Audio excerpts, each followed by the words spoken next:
কয়টার সময় আটক করছে গাড়িটা?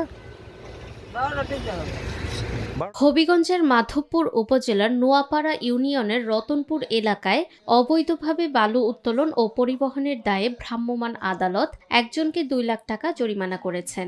১১ জানুয়ারি রোববার বিকালে উপজেলা ভূমি সহকারী কমিশনার ও এক্সিকিউটিভ ম্যাজিস্ট্রেট মোহাম্মদ মুজিবুর ইসলামের নেতৃত্বে এ ভ্রাম্যমাণ আদালত পরিচালিত হয়। কোন গ্রাম? দণ্ডপ্রাপ্ত ব্যক্তি হলেন মাধবপুর উপজেলার বড়ধলিয়া গ্রামের ইকরাম মিয়া। ভ্রাম্যমাণ আদালত বালুমহাল ও মাটি ব্যবস্থাপনা আইন অনুযায়ী তাকে ২ লাখ টাকা অর্থদণ্ড প্রদান করেন। এ বিষয়ে উপজেলা ভূমি সহকারী কমিশনার মোহাম্মদ মুজিবুর ইসলাম বলেন, অবৈধভাবে বালু উত্তোলন ও পরিবহন পরিবেশ ও জনজীবনের জন্য মারাত্মক ক্ষতিকর। ওই যে অননুমোদিতভাবে বালি তোলা, এটা তো খুবই কঠিনভাবে নিষিদ্ধ। আমরা ওনাকে পেয়েছি, আমরা আইনগতভাবে ব্যবস্থা নিয়েছি। এটা আমরা সবসময় করি। সবাইকে কৃষি জমির বালি মাটি তোলা থেকে নিরুৎসাহিত থাকার জন্য চূড়ান্তভাবে অনুরোধ করা যাচ্ছে, নির্দেশ দেওয়া যাচ্ছে। তিনি আরও জানান, এ ধরনের অপরাধের বিরুদ্ধে প্রশাসনের জিরো টলারেন্স নীতি রয়েছে।